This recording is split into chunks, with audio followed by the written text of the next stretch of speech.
નમસ્કાર ખેડૂત મિત્રો, એગ્રીબોન્ડ વતી હું અશ્વિન કલસરી આપ સૌનું હાર્દિક સ્વાગત કરું છું અને આશા કરું છું આપ સૌ કુશળ હશો। હવે આજના વિડીયોમાં ખાસ કૃષિ માહિતી એ છે કે આપ સૌ જાણો છો અત્યારે શિયાળુ પાકના વાવેતરનો સારામાં સારો સમયગાળો છે, પરંતુ અત્યારે દિવસ દરમિયાન જે તાપમાન છે, મહત્તમ તાપમાન જે આપણે કહીએ 35 થી 37 ડિગ્રીની વચ્ચે બહુ બધી જગ્યાએ આપણે જોવા મળે છે। તો આ દરમિયાન સારો ઉગાવો આવશે કે નહીં, આવા ઘણા બધા પ્રશ્નો આપણને મળ્યા હતા। અત્યારે હાલ આના ઉપર ખાસી ચર્ચા પણ છે અને હમણાં 2-3 દિવસ પહેલા જ ગુજરાત સરકાર દ્વારા પણ ન્યૂઝપેપરની અંદર એડવાઇઝરી જાહેર કરવામાં આવી હતી કે હાલ મહત્તમ તાપમાન વધારે હોવાને કારણે શિયાળુ પાકનું વાવેતર કરતા ખેડૂત મિત્રોએ ખાસ ધ્યાન રાખવું જોઈએ। તો તમામ ખેડૂત મિત્રોને જણાવવાનું કે હાલનું તાપમાન જે મહત્તમ છે એ 35, 36, 37 ડિગ્રીની વચ્ચે ચાલી રહ્યું છે અને આપ સૌ જાણો છો કે શિયાળુ પાક છે એની અંદર મહત્તમ તાપમાન 30 ડિગ્રી હોય અને ત્યારે તમે વાવેતર કરો છો તો તમે સારો એવો ઉગાવો મેળવી શકો છો અને સારો એવો વૃદ્ધિ વિકાસી સમય થઈ શકે છે। અત્યારના સમયમાં વાવેતરથી શું થશે, એક તો ઉગાવાનો પ્રશ્ન આવશે, ઉગાવો ખૂબ ઓછો આવશે અને જો ઉગાવો આવશે તો વધારે પડતું મહત્તમ તાપમાન છે 35-36 ડિગ્રીનું, તો છોડ જે છે ઉગી અને બળી જવાનો પ્રશ્ન પણ આપણને જોવા મળશે। તો આ સમસ્યા અત્યારે બહુ બધા ખેડૂત મિત્રોને છે। તો હું આટલું જ કહીશ કે જે ખેડૂત મિત્રોને હજી વાવેતર બાકી છે, જેવું કે જીરું, ધાણા છે, ચણા છે કે વેરિયાળી કે જે પણ આપણે શિયાળુ પાક છે એનું વાવેતર હજી ખેડૂત મિત્રો તૈયારી કરી રહ્યા છે આ અઠવાડિયા દરમિયાન, તો એ હજી 2 થી 3 દિવસ જાળવી જાય, કારણ કે અત્યારના મહત્તમ તાપમાનમાં વાવેતર કરવાથી ઉગાવ પર ખૂબ મોટી અસર પડશે। જે ખેડૂત મિત્રોને વાવેતર બાકી છે એ હાલ પૂરતું થોડા 2-3 દિવસ માટે ટાળી શકે છે અને હવામાન વિભાગ, હવામાન નિષ્ણાંતોની જે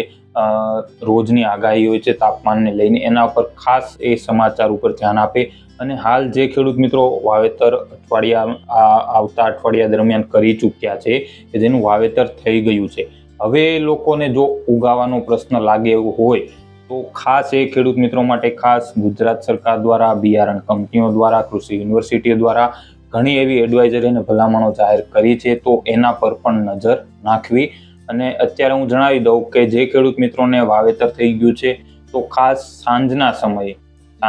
એટલે કે 5 થી 6 વાગે જ્યારે દિવસ ઢળે છે, સૂરજ આથમે છે, એ સમયે હળવું પિયત આપવાનો આગ્રહ રાખવો। કોઈ પણ પાક હોય,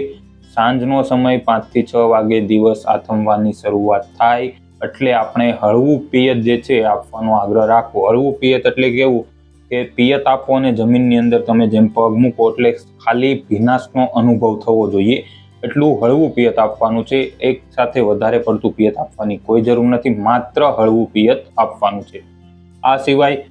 ઘણા ખેડૂત મિત્રો કોઈ બીજી પ્રકારના કેમિકલ્સ કે ઉપયોગ કરતા હોય તો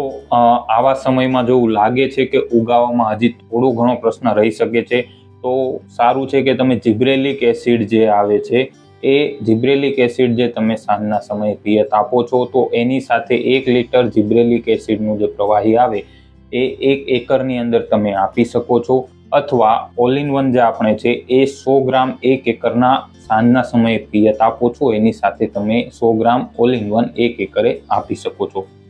તમામ ખેડૂત મિત્રોને ખાસ નમ્ર વિનંતી, જેને વાવેતર બાકી છે એ 2-3 દિવસ સુધી જાળવી શકે છે, તાપમાન થોડુંક નીચું થાય ત્યારે વાવેતર કરવાનો આગ્રહ રાખે, અને જેને વાવેતર થઈ ગયું છે અને જેને હાલ આ પ્રશ્નનો પેલું થશે કે ભાઈ આ પ્રશ્ન હવે આવી રહ્યો છે તો ખાસ સાંજના સમયે હળવું પિયત આપો, સાથે જિબ્રેલિક એસિડ અથવા ઓલ ઇન વન તમે આપી શકો છો। જે ખેડૂત મિત્રોને એવું છે કે એનાથી શું ફાયદો થશે તો 5 વીઘાનું વાવેતર છે, માત્ર 1 વીઘાની અંદર ઉપયોગ કરો। જેમાં એવું છે કે 5 વીઘા પણ નથી, 2 વીઘામાં જ વાવેતર છે તો 10% જેટલા ભાગમાં જ ઉપયોગ કરી શકો છો। અને ખાસ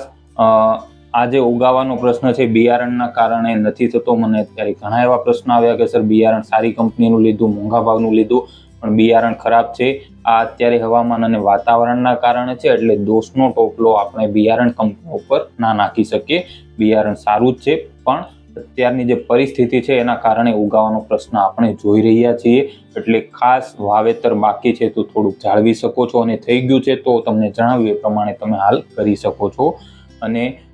માત્ર ઉગાવો ઓછો આવશે તો બિયારણનો ખર્ચ નહીં, પરંતુ પાયાની અંદર તમે જે ખાતર અલગ અલગ આપ્યા છે એનો ખર્ચ પણ આપણે વ્યર્થ જશે। એટલે દરેક ખેડૂત મિત્રએ શિયાળુ પાકનું વાવેતર કરે છે આ બાબતની ખાસ કાળજી રાખવી।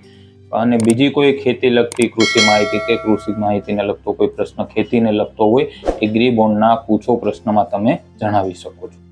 ધન્યવાદ.